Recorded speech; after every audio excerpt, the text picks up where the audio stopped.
네, 안녕하세요. 게임 스플래툰 이벤트 알림 트위터 및 디스코드 봇 제작기 발표를 맡게 된 문현수입니다.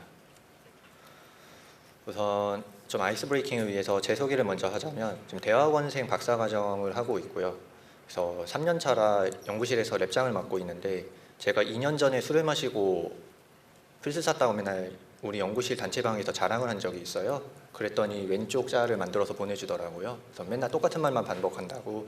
그래서 이번 발표 들으시면 아시겠지만 말이 굉장히 많아요. 그래서 좀 들으시면서 저 친구 원래 말이 많구나 해주시면 되고요. 오른쪽 자는 요번에 그려서 준 자리인데, 지금 보시면 다크서클이 굉장히 짙죠? 네, 박사과정 하다 보니까 자꾸 다크서클만 늘어난다고 요번에 제 연구실 동료들이 그려준 그림입니다.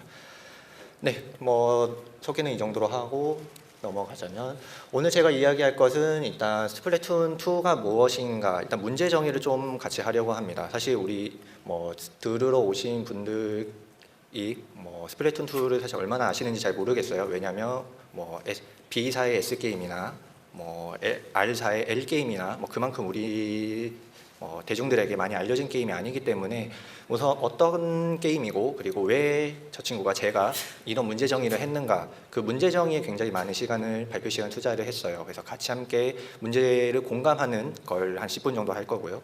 그 다음에 그 문제를 해결하기 위해서 어떤 방법을 취했나, 저 친구는 데이터를 수집을 웹에서 하고 어떻게 가공을 해서 사용자들에게 제공하기로 마음을 먹었었나, 그리고 그 창구는 트위터나 디스코드로 왜 선택을 했나, 그런 것들을 같이 공감하면서 들어주시면 될 것 같습니다.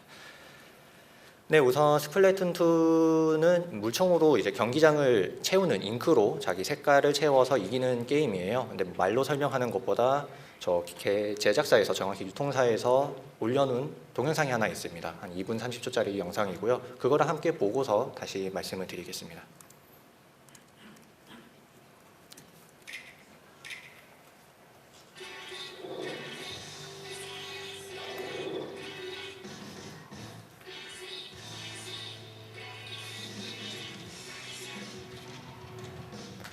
오징어들이 싸우는 게임이고요. 저렇게 물감으로 경기장을 색칠합니다.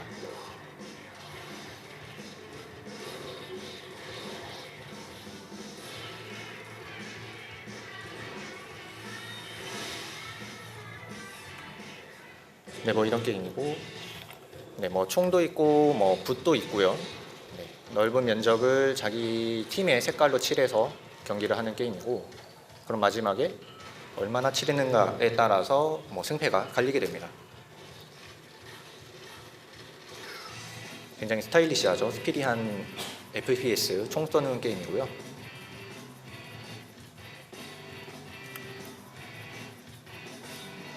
저런 장비, 액세서리나 신발, 옷 등을 사기 위해서는 돈이 필요한데, 아르바이트로 돈을 많이 벌 수 있습니다.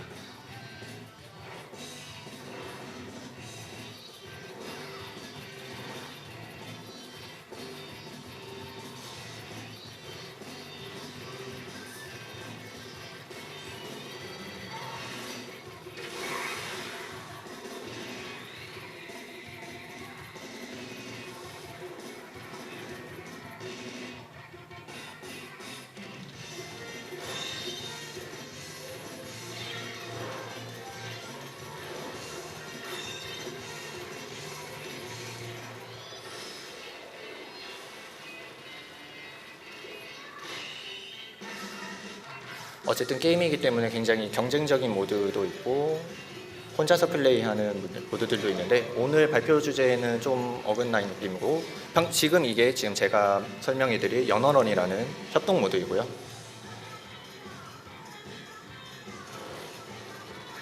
네, 그래서 스플래툰 2가 이렇게 물총으로 잉크를 칠하는 게임이다, 여기까지 이해하시면 됩니다. 네, 그래서 저희가 지금 설명해드릴, 발표할 그 주제 필드가 이런 스플래툰이라는 닌텐도에서 나온 게임이고요. 그 안에 연언원이라는 모드가 있습니다. 지금 아까 방금 보셨다시피 이 게임은 기본적으로 4대4 팀을 이뤄서 싸우는 경쟁 게임인데, 그 안에 4명이서 컴퓨터랑 싸우는 협동 모드가 있어요. 그거를 살몬런 혹은 저는 연어런이라고 부르는 모드이고요. 거기서 방금 뭐 옷이나 모자, 무기 등을 사기 위해 돈을 많이 벌 수 있는데 네, 이게 뭐 어떤 모드냐면 또 이것도 동영상을 한번 볼게요. 한 2분 정도 다시 한번 같이 보겠습니다. 이거 아닌데. 잠시만요.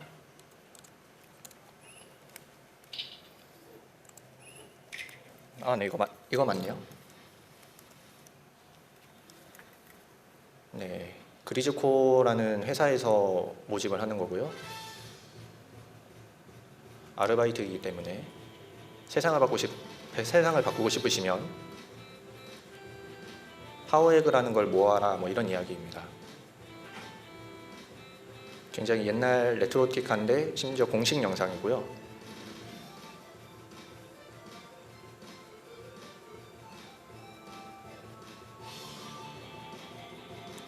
초보자도 환영합니다. 저 밑에, 네.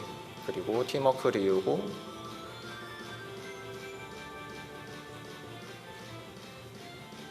보람찬 경험.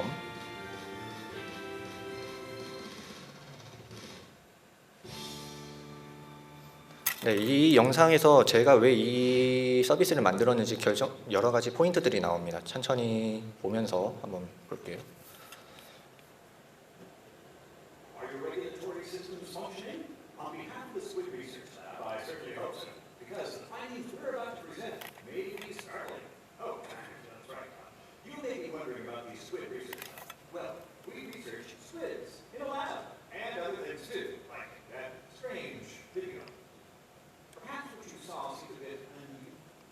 잠시만요. 조금 넘어갈게요.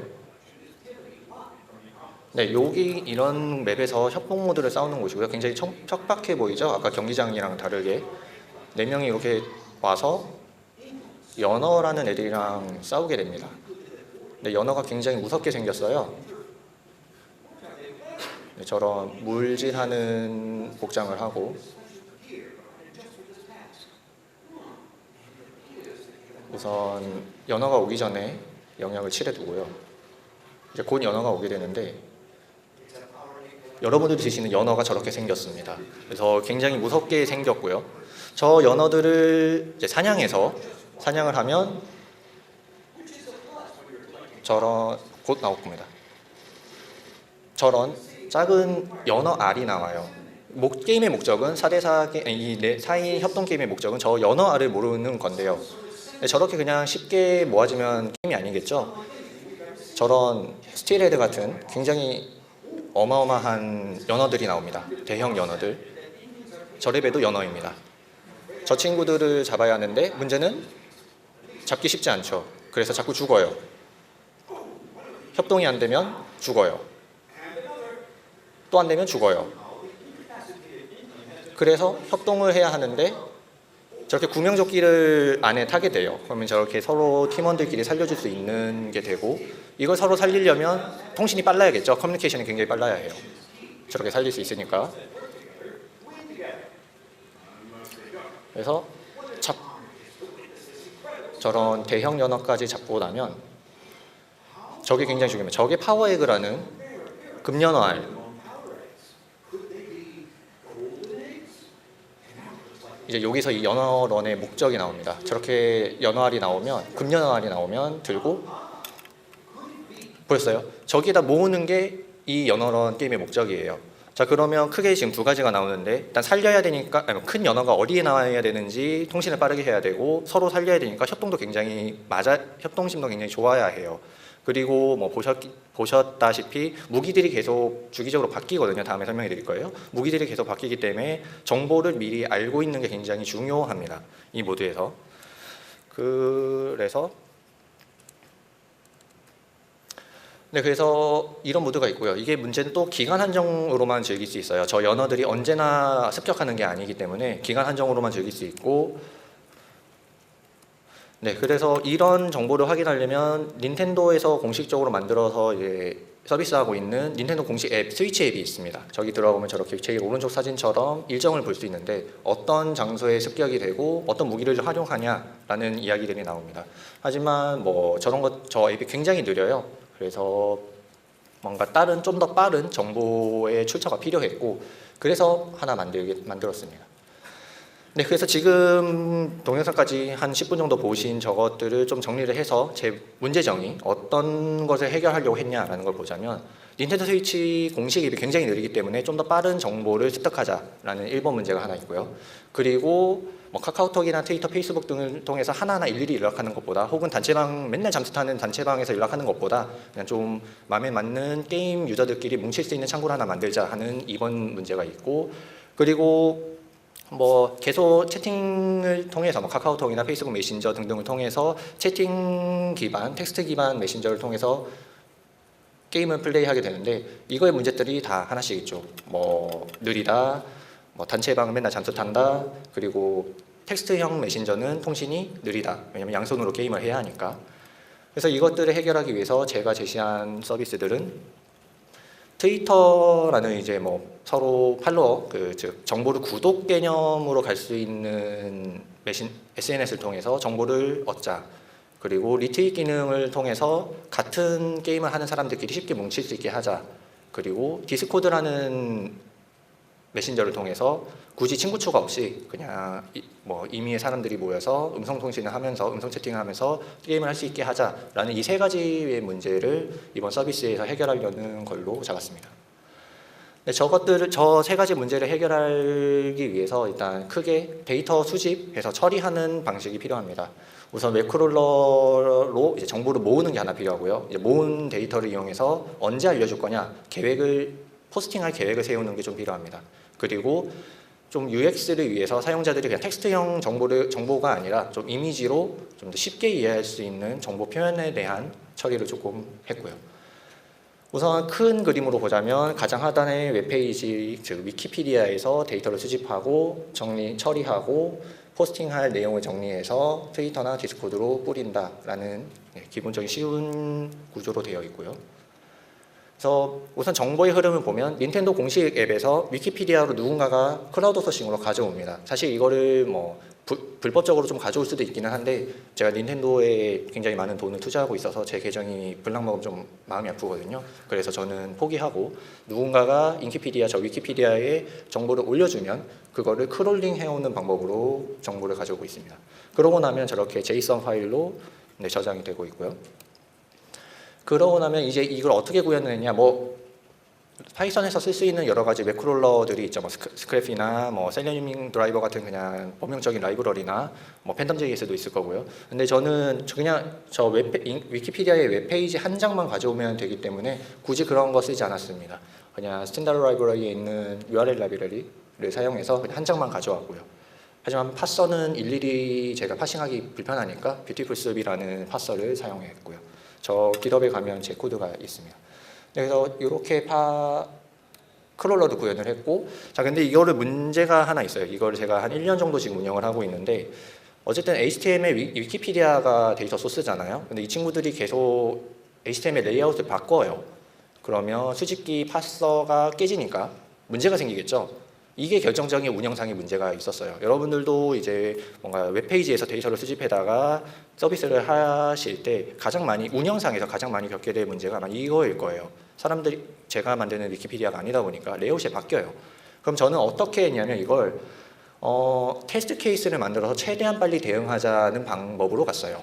그래서 몇 가지 테스트 케이스를 만들고 그래서 수집기 따로 아까 보여드렸던 코드가 담겨져 있는 수집기 따로 수집한 HTML 문서를 파싱하는 파서 따로 그래서 뭔가 문제가 생기면 파서를 테스트하고 파서의 룰을 바꿔서 HTML 파싱을 따로 하게 만들었습니다. 그래서 파싱 규칙이 뭔가 변경되면 그 룰만 바꿔서 테스트가 통과되냐라는 걸 봤고요. 이렇게 생겼습니다. 뭔가 HTML 문서가 바뀌면 왼쪽 하단에 있는 그림처럼 사진처럼 제이슨 파일을 직접 다 그라운드 트루스 다 만들어내고 파싱을 해서 왼쪽 결과가 나오는지 안 나오는지를 체크하게 했어요. 유닛 테스트, 스탠다드 라이브러리는 그냥 유닛 테스트 활용해서 했고요. 그렇게 하면 이제 빠르게 HTML 변화에 대응할 수 있으니까 그렇게 웹크롤러와 파서 수집에 관련된 문제를 해결할 수 있었습니다. 네, 그래서 그 정보들은 다 제이슨으로 저장이 되게 되고요. 오른쪽 그림처럼 언제부터 언제까지 열린다. 그리고 무기들은 뭐다. 맵은 어디다. 죄송합니다. 근데 문제가 하나 있어요. 우리나라에 스플래툰 2가 발매된 게 굉장히 늦었어요. 다른 나라에 비해서. 그래서 대부분 뭐 게임을 많이 하는 친구들은 뭐 일본어판을 이미 사서 했었고, 저도 이미 영어판을 이미 사서 했었고, 그래서 정식 발매가 되고 보니까 결정적인 문제가 용어 통일이 안 돼요. 쟤는 뭐 일본어로 이해하고 저는 뭐 영어로 이야기하고, 이게 결정적인 문제였어요. 한글화가 안 되었기 때문에. 그래서 고민을 했는데 결국 저 옆에 있는 것처럼 1층, 0층을 동시에 좀 표현해 줬으면 좋겠다, 곳에서. 그런 리퀘스트를 받았고, 어떻게 확장했냐면 제가 일본어를 못해서 일본어 할 수 있는 친구에게 구글 스프레드시트 링크를 주면서 여기를 좀 일본어 채워달라. 그러면 내가 이거를 가져가서 포스팅을 하겠다라고 했어요. 여러분들도 뭐 특히나 안드로이드 앱이나 애플리케이션을 개발해 보셨으면 로케일 정하는 거 많이 해보셨을 거예요. 그런 거와 같은 방식으로 저도 이 서비스를 할 때 구글 스프레드시트를 이용해서 코드와 데이터를 분할해서 데이터 쪽은 이제 일본어 같은 언어를 좀 더 할 수 있는 친구에게 부탁을 하고, 저는 그것들을 이용해서 그냥 포스팅만 하는 걸 했습니다. 그래서 그 협업 도구로 삼았었고요. 그래서 저렇게 구글 스프레드시트 API를 이용해서 파이썬에서 가지고 왔고, G 스프레드시트라는 라이브러리가 있습니다. 쉽게 가져올 수 있어요. 네, 그렇게 해서 웹크롤러 1번1 해결하고, 스케줄링, 저게 좀 어려웠습니다. 상당히 난해해요. 왜냐하면 언제 알려줘야 하냐라는 게 고민이 됐어요. 그래서 좀 고민을 해본 결과, 오케이, 6시간 전, 시작하기 6시간 전에 알려서 일단 파티를 모집할 수 있게 하자. 그리고 시작하자마자 이제 지금부터 게임 하시면 됩니다 라고 알려주자. 그리고 끝나기 전에 너 안 했으면 1시간이라도 좀 벼락치기 해라. 그리고 끝나면 끝났고 다음엔 언제 열린다 미리 알려주는 이 4가지 알림을 4가지 형태로 4가지 때에 알려줘야겠다는 그 정책을 세웠고요. 근데 문제는 그러면 이제 저 시작 시간, 종료 시간에 따라서 스케줄링이 되어야겠죠. 이거를 어떻게 할 거냐라는 문제가 나왔고, 다행히 힌트는 모든 스플래툰2 이벤트는 정시에 시작합니다. 그 이야기는 크론탭 같은 다른 스케줄링 도구를 사용할 수 있다는 이야기예요. 그래서 저는 크론탭을 활용을 해서 매 정시마다 지금 데이터를 올려야 되냐 혹은 안 올려야 되냐 계산을 하게 했어요. 그래서 매 정시마다 크론탭이 떠서 확인하는데, 계산은 파이썬의 굉장히 좋은 라이브러리, 정말 제가 좋아하는 라이브러리, 데이트타임 라이브러리가 있어요. 시간을 계산할 수 있는데 이게 뺄셈도 되고 덧셈도 돼요. 그래서 시차를 쉽게 계산할 수 있어요. 타임 디퍼런스를. 그래서 그걸 시차를 쉽게 계산을 해서 처리할 수 있고요. 그래서 밑에 보면 1800초 사이에 저렇게 되면, 즉 뜬 게 1시간 아니면 언제 하고 시작 시간이면 언제 하고 저렇게 처리를 할 수 있었습니다. 인생이 굉장히 편해졌고, 그리고 두 번째는 소스 코드에서 어떤 포스팅 내용을 어떻게 올릴 거냐를 정하다 보니까 소스 코드가 굉장히 더러워졌어요. 그래서 그냥 스트링을 올리는, 즉 포스팅하는 내용들을 다 템플릿으로 만들어서 저렇게 오른쪽 사진처럼 템플릿으로 만들어서 각각 변수, 딕셔너리 안에 있는 키들을 다 넣고 저렇게 포매틱트를 활용했고요. 3.6에서는 F스트링이 나왔으니까 그걸 활용할 수도 있었는데, 저는 성능의 이슈가 크게 없기 때문에 좀 더 이해하기 쉬운 포매틱트를 사용했습니다. 저렇게 해서 하고 나면 이렇게 나옵니다. 영어는 시작, 언제부터 시작하고 영어와 일본어가 동시에 출력되는 형태로 돼요. 이렇게 서비스를 초기에 했었는데 문제가 있었어요. 제가 간과했던 게, 우리 사용자들이 무기의 이름과 맵 이름을 외우고 있을 거라 생각했어요. 근데 저도 못 외우더라고요. 통신이 안 돼요. 결국 이렇게 나와도 이게 맵이 어디야? 무기가 뭐야? 몰라요. 저도 모르거든요. 그래서 이거를 이렇게 서비스하면 안 되는구나. 좀 UX적으로 뭔가 개선이 필요하다라는 걸 느꼈고, 3번 이미지를 만들기 시작합니다. 즉 수집한 내용에 따라서 이미지를 만들어 봤어요. 포스팅할 내용, 즉 맵, 그리고 무기, 시간에 따라서 이미지를 자동으로 만들어서 올리는 게 저의 목적이었고, 특히나 그것들이 그림으로 제공이 되면 일본어판, 영어판 할 거 없이 그냥 다 공유할 수 있을 테니까 그게 목적이었습니다. 그래서 파이썬 3는 다행히 아까 데이트타임처럼 우리가 활용할 수 있는 이미지 처리 라이브러리가 굉장히 많습니다. 그 중에서 저는 필로우라는 굉장히 많이 사용하는, 성능 별로 안 좋더라고요. 네, 많이 사용하는 쉬운 라이브러리 사용을 했고요. 저 필로우 닥스에 들어가면은 보실 수 있고요. 우선 이미지를 동적으로 만들려면 동적으로 만들 이미지에 재료가 필요하겠죠. 보통 SC라고 부르는 재료는 크게 두 가지 방법으로 수집할 수 있어요. 위키피디아에서 그냥 계속 받거나 필요한 데이터를, 아니면 한 방에 모아놓고 그걸 활용하거나. 근데 계속 생각을 해보면 이 재료들은 한 번 받으면 끝이거든요.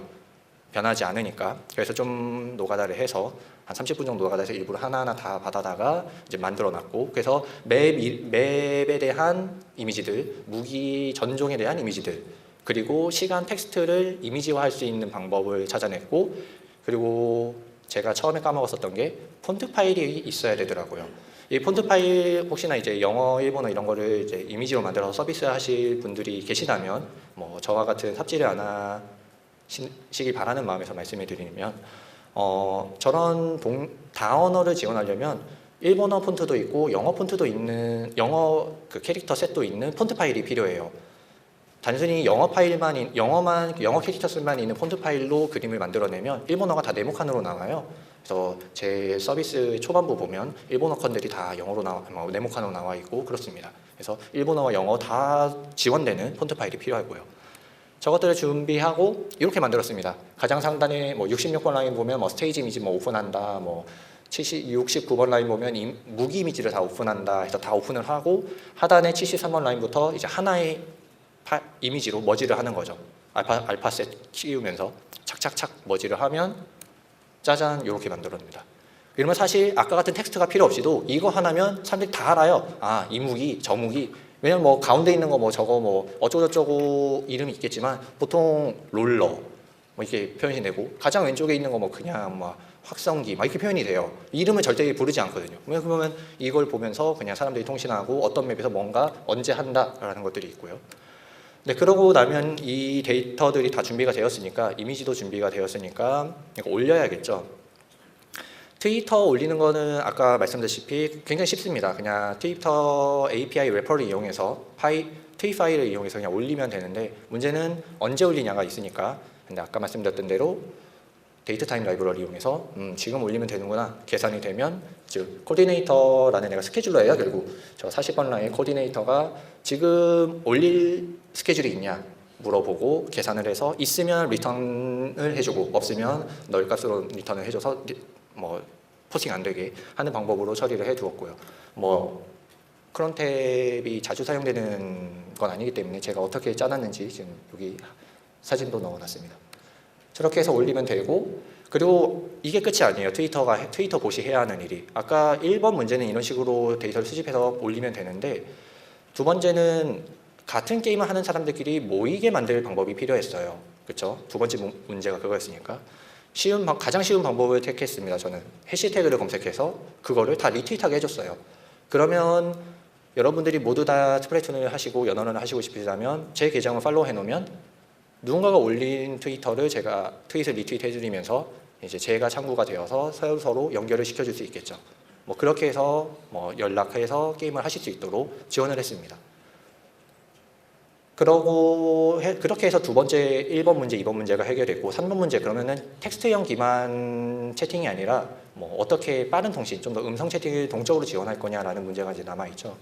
이제 저는 그거를 이제 게이머들이 보통 디스코드라는 채팅 메신저를 많이 사용하는데, 디스코드를 사용해서 음성 채팅 채널을 제공하기로 했어요. 네, 연어는 4인 전용 모드니까 디스코드에서는 4인 전용 음성 채널을 계속 동적으로 제공해 주어야 하는 그런 니즈가 생겼고, 문제는 한 팀만 게임을 하는 게 아니죠. 그래서 동적으로 음성 채팅 채널을 늘려줘야 하는 좀 약간의 챌린지도 하나 생겼습니다. 그래서 좀 정리를 해주면 이렇게 동작을 하게 만들었습니다. 아무도 안 들어가 있는 4인 채널을 무조건 하나는 유지를 해요. 그리고 그거에 누군가가 들어가면 그걸 감지하고 다시 아무도 안 들어가 있는 4인 채널을 다시 동적으로 만들어내요. 그러면 차근차근 이제 쭉쭉쭉 사람들이 들어갈 테니까 여러 파티들이 하나의 디스코드 채널에서 놀 수 있겠죠. 뭐 그런 방식을 선택했고요. 근데 이게 스케일 업만 되면 자원이 낭비잖아요. 계속 빈 채널이 남아 있을 테니까. 그래서 1시간 5분마다 계속 서칭을 하면서 빈 채널들은 다 지워줍니다. 그래서 하나만 남게. 4인 채널이 여러 개일 경우에는 한 개 떼고 나머지 다 지우는 방법을 취해서 만들어 놨고요. 뭐 그래서 보면 뭐 중간에 있는 저런 형태로 동작합니다. 4인 채널이 빈 게 하나 무조건 동작을 하고, 누군가가 들어가면 동적으로 저렇게 생기게 됩니다. 구현 좀 디스코드 채널 운영하시는 분들은 오른쪽 코드를 좀 더 참고해 주시면 됩니다. 그리고 이걸 만들고 있다 보니까 사람들이 뭔가 백업 요원들을 위한 그 좀 더 큰 영역에 좀 더 카페가 높은 보이스 채널을 원했어요. 그래서 명령어로 뭐 보이스 어쩌고저쩌고 하면 뭐 99명까지의 보이스 채널을 동적으로 만들어줄 수 있는 이제 명령어, 이제 커맨드를 하나 만들어내서 처리를 해두었고요. 네, 그렇게 돼서 이제 방금까지 보여드렸던 방법으로 음성 채널을 동적으로 지원을 하게 됐는데 이제 또 하나의 문제가 생깁니다. 마이크 없는 친구들이 굉장히 많아요. 채팅으로 통신하기 어려우니까 디스코드 음성 채팅을 제공했는데 다시 채팅을 지원해 달래요. 이제 다시 거꾸로 돌아오게 된 거죠. 어쨌든 지원해 달라니까 뭐 서비스 운영자들은 사용자 리퀘스트가 있으면 만들어야 합니다. 만들었어요. 근데 처음에 만들고 나니까 엄청난 문제가 생겼는데 한번 엄청 항의가 들어왔어요. 동적으로 똑같은 방법으로 동적으로 채팅 채널을 만들어서 그 안에서 채팅을 치니까 제 채팅에 접속한 제 채널에 접속한 모든 사용자들에게 푸시 알림이 가요. 예를 들어서 와 이번 판 진짜 미안합니다. 제가 트롤이었습니다. 라고 제가 쳤더니 모든 사용자들한테 뭐 제게 메시지가 가는 거죠. 왜냐하면 모든 사용자가 저 텍스트 채널에 접근 권한이 있었기 때문에. 보이스 채널은 접속 형태인데 채팅 채널은 구독 개념이라서 푸시 알림이 가요. 결정적인 문제가 있었어요. 그래서 저는 처음에 채팅 채널을 만들면 비공개 채널로 만들고 그거에 해시를 그 만든 사람에게 알려주게 했어요. 그리고 그 해시를 이용해서 접근 권한을 얻도록 저 오른쪽 하단처럼 텍스트 채널을 만들고 그 해시를 입력해서 그 채널에 대한 접근 권한을 얻고 이제 그 접근 권한 얻은 채널에서만 이제 통신을 하도록. 그러면 기본적으로 비공개 채널이기 때문에 모든 사용자에게 푸시가 가지 않겠죠. 네, 그런 방법으로 해결했습니다. 그리고 여기도 스케일업만 되면 안 되죠. 스케일 다운이 돼야 되니까 여기서는 1시간 동안 채팅이 없으면 그 채팅 채널을 삭제하게 해놨습니다. 1시간이면 사실상 뭐 게임이 끝나고도 남았을 시간이기 때문에. 네, 그래서 그렇게 처리를 했고요. 근데 여기서 하나 의문이 있어요. 그냥 일반 텍스트 채널을 제공하고 거기서 통신하도록 하면 안 되나? 라는 의문이 있어요. 크게 두 가지 문제가 있습니다. 하나는 여러 파티가 공존을 하면 헷갈려요. 예를 들어서 아까 막 스틸헤드랑 같은 뭐 엄청 거대한 애가 나왔잖아요. 그럼 뭐 6시 방에 스틸헤드 한 3마리 나왔다. 좀 잡아달라. 라고 했는데 그게 내 파티가 한 이야기인지 제 파티가 한 이야기인지 알 수가 없어요. 그런 구분에 대한 문제가 있고, 그리고 제가 결정적으로 그 서비스 운영하면서 어려움을 겪었던 건 사람들이 싸웁니다. 많이 싸워요. 그래서 여러분들이 디스코드 채널을 운영하면서 뭔가 제너럴한 이런 디스커션을 하게, 모르는 사람들끼리 모여서 제3자들끼리 다들 모여서 게임을 하게 만드시려면 뭔가 좀 더 그 관리자가 있거나 아니면 저처럼 저 대학원생이랑 시간이 없거든요. 그래서 모니터링할 시간이 없어요. 그러면 모니터 요원을 두는 것보다 차라리 그냥 시스템적으로 아싸리 막아버리는 게 좀 더 유용하더라라는 좀 운영상의 그런 경험을 좀 공유해 드립니다. 그래서 저는 지금 텍스트 채널에는 채팅을 쓰면 다 제거가 되게 되어 있습니다. 그래서 아예 못 쓰게 무조건 그 연어런 채팅방 전용 채팅방을 만들어서 거기서 통신하도록만 강제하고 있어요. 네, 그래서 지금까지 이야기한 것들을 딱 정리해보면 스플래툰 동영상 같이 보면서 어떤 게임인지 한번 공감해봤고, 그러면서 어떤 문제가 있는가, 일단 공식 앱이 느리기 때문에 정보 공유이 잘 안 되고, 영어 일본어판 통신 잘 안 되고, 그런 문제가 있다. 그래서 정보를 같이 공유해보자. 그래서 그 문제를 해결하기 위해 데이터를 수집해보자. 같은 게임을 하는 유저들끼리 리트윗 기능으로 뭉쳐보자. 뭉쳤더니 친구 추가하지 말고 한 장소에서 음성 채팅하면서 놀 수 있게 만들자, 디스코드 사용한 방법을 보여드렸습니다. 그래서 결과를 보자면 지금은 이렇게 계속 서비스가 되고 있습니다. 제가 한 번도 그런 현업에 나가서 일을 해본 적이 없어서 서비스를 이게 사실 처음인데 팔로워가 지금 한 470명 정도 됐어요. 기분이 엄청 좋더라고요. 팔로워가 늘으면 늘을수록. 그래서 이거 다음에도 이제 저는 콘솔 게임을 좋아하기 때문에 다음 게임에서도 뭔가 이런 비슷한 정보봇을 만들어야겠다 이런 생각을 하고 있고요. 그래서 저렇게 이미지와 일본어 이런 것들이 나오고 있고, 디스코드 봇에서는 이제 사람들이 채팅을 하면서 놀아야 해요. 그냥 단순히 정보만 보여주면 안 놀러거든요. 그래서 저렇게 점도 볼 수 있게, 인생은 알 수 없으니까 타로점이라도 볼 수 있게 하나 만들어놨고, 그리고 밥 먹는 거 굉장히 중요한데 연구실에서도 맨날 싸웁니다. 아마 회사에서도 싸우시겠죠. 뭐 먹을래? 그래서 나는 파스타, 나는 짜장면, 나는 국밥. 그러면 선택해달라. 그러면 이제 봇이 알아서 선택해주고, 가장 오른쪽 상단에 있는 것처럼. 그리고 아까 보여드렸던 대로 게임 본연의 목적의 텍스트 채널 운영들 그런 걸 할 수 있습니다. 그리고 제일 왼쪽에 있는 거 뭐냐면 트위터가 없는 사용자들이 있어요. 그래서 그 트위터의 내용을 디스코드에서 이제 미러닝해서 한번 보여주게 하는 저 제일 왼쪽 그림은 그런 용도로 사용되고 있습니다. 네, 이게 다 지금 제 깃허브에 다 공개가 되어 있어서 혹시나 디스코드 봇이나 트위터 봇 운영 생각 있으시면 저거 가져가셔서 좀 더 활용해 주셨으면 좋겠고요. 특히나 이미지 자동으로 만드는 거 되게 고생을 많이 했어요. 제가 필로우를 처음 써봐서 그런 것들 좀 많이 활용하시면 좋을 것 같네요. 그리고 트위터 혹시나 연어를 하시는 분들 홍보 하나 팔로우 해주세요. 기분 엄청 좋더라고요. 한 명 누를 때마다 막 자신감이 상승합니다. 네, 감사합니다. 딱 10분 남은 상황에서 끝냈네요. 질문 있으면 해주시면 감사하겠습니다. 이상입니다.